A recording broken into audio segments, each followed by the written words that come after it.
वगैरह देख ही रहे हो, उसके ऊपर मुझे काफ़ी व्यूज़ भी मिल रहे हैं आपके, जिससे काफ़ी मैं प्रोत्साहित भी हो रहा हूँ। और इसी प्रोत्साहन के दौर के अंदर सबसे पहले मैं आपको ये बता दूँ कि अपना जो यूट्यूब चैनल है मैथ्स कंसेप्ट, आप इसको सब्सक्राइब करें, लाइक करें और आगे से आगे मेरे वीडियो को कंटिन्यू देखोगे तो उससे कुछ न कुछ आपको फ़ायदा अवश्य मिलेगा और जो मैथमेटिकल जो कंसेप्ट है वो आपके जरूर क्लियर हो जाए। उसी दौर के अंदर आज शुरू कर रहे हैं अपन कुछ बात करेंगे त्रिकोणमिति की। त्रिकोणमिति एक विशेष प्रकार के त्रिभुज, समकोण त्रिभुज के लिए बनी होती है, इसी के ऊपर ये पूरी आधारित है। और समकोण त्रिभुज के अंदर एक 90 डिग्री का कोण होता है और किसी में दूसरे एंगल को, जब इस 90 डिग्री के अलावा दो एंगल और दिख रहे हैं मुझे, इन दोनों में से किसी एक को हमें थीटा मानना पड़ेगा। इन तीनों भुजाओं के नाम पहले आप दिमाग में ले लें कि थीटा के सामने, एंगल के सामने जो भुजा होती है उसका नाम लंब होता है, इंग्लिश में उसको परपेंडिकुलर बोला जाता है।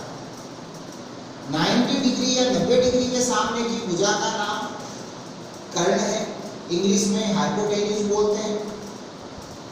और तीसरी भुजा का नाम आधार कहलाता है, समकोण त्रिभुज का आधार, इंग्लिश में बेस। ठीक, इस समकोण त्रिभुज के अंदर आप ध्यान रखो कि सबसे बड़ी भुजा का क्या नाम है। अक्सर परीक्षा पूछा जाता है बच्चों को कि सबसे बड़ी भुजा का नाम बताइए, तो समकोण त्रिभुज के अंदर सबसे बड़ी भुजा का नाम है कर्ण। कर्ण ही सबसे बड़ी भुजा होती है। एक समकोण त्रिभुज की क्या पहचान है सर? आपको कोई पूछ ले कि जैसे मैंने ये बनाया और आपको कोई पूछे कि ये समकोण त्रिभुज संभव है या नहीं है, बताओ, तो हम कैसे बताएंगे कि पॉसिबल है या नहीं है, सही है या नहीं? तो एक समकोण त्रिभुज के सही होने की शर्त तभी होती है जब वो त्रिभुज पाइथागोरस प्रमेय को संतुष्ट करता है। पाइथागोरस प्रमेय को संतुष्ट करे, और पाइथागोरस प्रमेय क्या होती हैं? कर्ण स्क्वायर बराबर आधार का स्क्वायर प्लस लंब का स्क्वायर। अगर ये समकोण त्रिभुज इसको संतुष्ट कर लेगा तब ये त्रिभुज संभव है, वरना ये गलत हो जाएगा। देखते हैं कर्ण का क्या मान है, बताइए। 90 डिग्री के सामने वाली भुजा का नाम कर्ण होगा। आधार का नाम बताइए। आधार का मान है 6 सेंटीमीटर और लंब का मान है 8 सेंटीमीटर। मान रखने से पहले आपको देख लेना है कि तीनों का मात्रक समान होना चाहिए, सभी सेंटीमीटर में हो या सभी मीटर में होने चाहिए। सॉल्व करके देखते हैं इसको। तो 10 का वर्ग क्या होता है? 100। 6 का वर्ग क्या होगा? 36। 8 का वर्ग बताइए?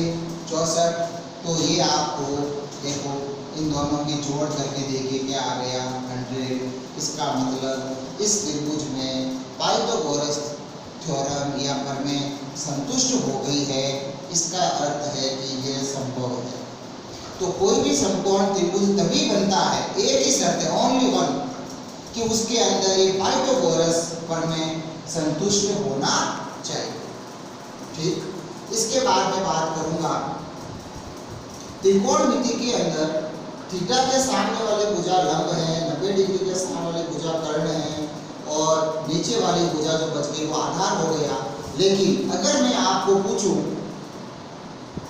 ये मैंने समकोण त्रिभुज बनाया PQR और इसको मैंने थीटा कहा।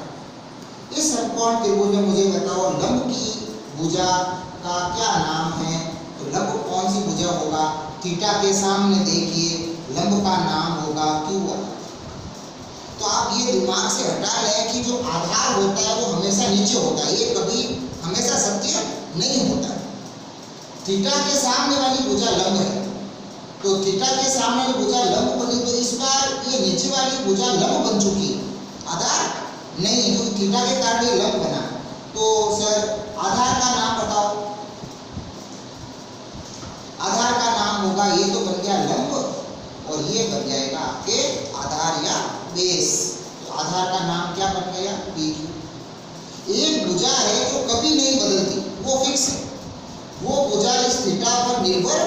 नहीं करती है। कौन सी भुजा? कर्ण। ये कर्ण का स्थान फिक्स है, 90 डिग्री के सामने ही कर्ण होता है। तो इसमें कौन सी भुजा कर्ण हुई बताइए? पी आर भुजा कर्ण। तो अब मैं इसके बाद में आपको बताऊंगा त्रिकोणमिति के अंदर 6 होते हैं अनुपात, मतलब रेशियोज, ट्रिग्नोमेट्रिक रेशियोज त्रिकोणमितीय अनुपात कहते हैं। कौन कौन से? Sign, cos, tan, cosec, sec और कोट। उन 6 के बारे में अपन अध्ययन करते हैं। तो मैं इसको मिटा करके वापस आपके सामने आ रहा हूँ।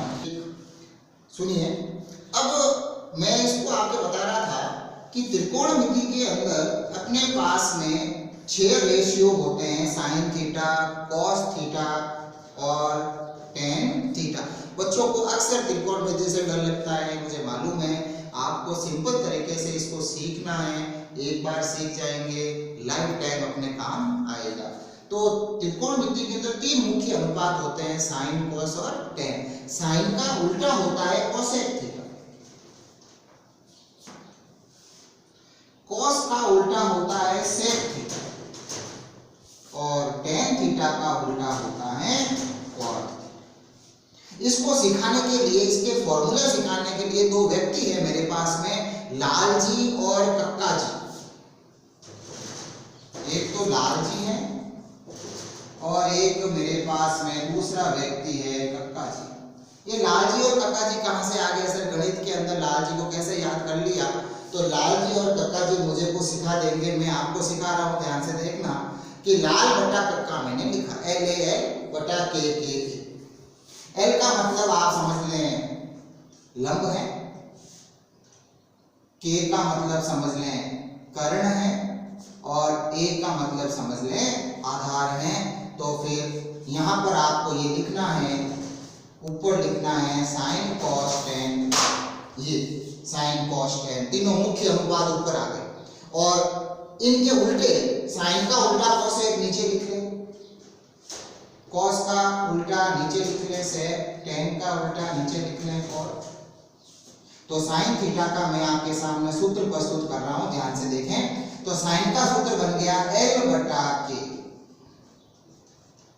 और वापस अगर हिंदी में बोलूंगा तो लंब बटा कर्ण। कॉस का सूत्र यहां से देखिए A बटा K। A का मतलब मैंने ऊपर पहले बता दिया कि A का मतलब आधार होता है और K का मतलब कर्ण। तो वापस देखना, टेन का सूत्र क्या बनेगा? L बटा A, L बटा A। तो L का मतलब हो गया लंब और A का मतलब हो गया आधार। फिर कोसेक, 2 तरीके हैं कोसेक को ज्ञात करने के, कि कोसेक है वो साइन का उल्टा है, कर्ण बटा लंब हो सकता है। यहां से देखिए K बटा L, कर्ण बटा लंब। सेक कॉस का उल्टा होता है, कॉस का सूत्र क्या बताया मैंने आपको? आधार बटा कर्ण। तो इसका उल्टा कर दो, कर्ण बटे आधार। यहां से देखिए सेक का सूत्र क्या बन रहा है? K बटा A, कर्ण बटे आधार।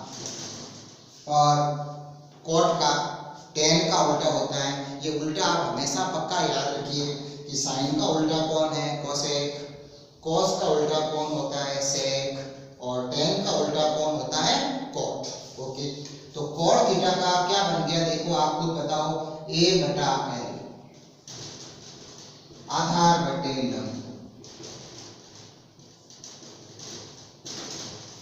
तो sine cos tan cosec sec और कोट के भुजाओं के रूप में सूत्र याद करने का तरीका हो गया लाल बटा कक्का।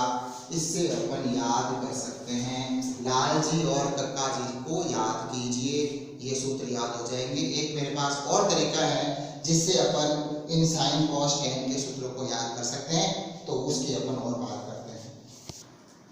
तो sine cos tan cosec sec और कोट को याद करने का एक और मारवाड़ी तरीका मैं आपको बताता हूं कि एक सेंटेंस में लिख रहा हूं, लक्सा आपको ला सर्दी के दिनों में अक्सर अपन बोल सकते हैं, बच्चों कहते हैं कि सर्दी लग रही है। लक्सा एक लड़के का नाम है कि लक्सा आँख को ला अटे, लक्सा आँख को ला अटे। इस चक्कर में मुझे याद हो गए 6 सूत्र। किस प्रकार से, ध्यान देना कि लंब बटा कर्ण, एल का मतलब लंब, के क का मतलब हो गया कर्ण और बराबर में सा का मतलब साइन। तो लंब बटा कर्ण बराबर साइन थीटा मुझे याद हुआ। और देखना, इससे मेरा एक सूत्र बन चुका है, लक्सा से लंब बटे कर्ण बराबर साइन। उसके बाद अगले में देखना, आँख को, आँख का मतलब आँख, आँख को, तो आधार बटे कर्ण बराबर कॉस। इससे मुझे एक और याद हुआ, ध्यान से देखेंगे, आधार बटे कर्ण, आ का आधार बन गया, क का कर्ण बन गया और को का बन गया कॉस। आधार बटे कर्ण बराबर कॉस। आक को ला अटे, तो ला यहां मैंने निशान लगा दिया बटे का, लाख से मैं ल समझूंगा लंब, अ से आधार समझूंगा। तो आप ध्यान से देखो, लंब बटे आधार बराबर टे, टे का मतलब टेन। तो लक्सा आँख को ला अटे, तो लक्सा एल लंब बटे कर्ण बराबर साइन, आधार बटे कर्ण बराबर कॉस और लंब बटे आधार बराबर टेन। ये मैंने लिखे। अब बच्चे को पता होना चाहिए कि साइन का उल्टा होता है कोसेक। तो कोसेक का सूत्र वो यहां से आराम से बना देगा, कर्ण बटे लंब। कॉस का उल्टा होता है सेक, तो यहां से बना देगा कर्ण बटे आधार। और टेन, टेन का उल्टा होता है कॉट थीटा, जिसका सूत्र बन जाएगा आधार बटे लंब। तो इस प्रकार से अपन ने आज के वीडियो में ये सीख लिया कि त्रिकोणमिति के अंदर 6 अनुपात हैं, sine cos tan cosec sec और कॉट। और भुजाओं के रूप में उनके सूत्र लंब बटे कर्ण, आधार बटे कर्ण।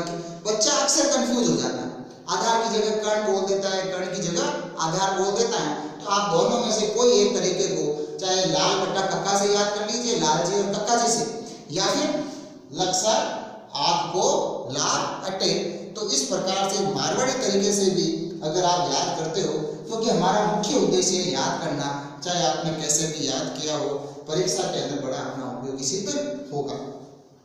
तो इसके बाद की क्लास के अंदर मैं आपको ये बताऊंगा कि एक त्रिकोणमितीय सारणी कैसे बनती है और उस सारणी से हम कैसे क्वेश्चन को सॉल्व करेंगे। अगले वीडियो में मैं आपसे वापस मिलूंगा। इस वीडियो को देख करके आप इस मेरे चैनल को लाइक और सब्सक्राइब जरूर करें, ताकि ये ज़्यादा से ज़्यादा बच्चों तक पहुंच सके और बच्चे इस चीज़ का फायदा उठा सके। Thank you.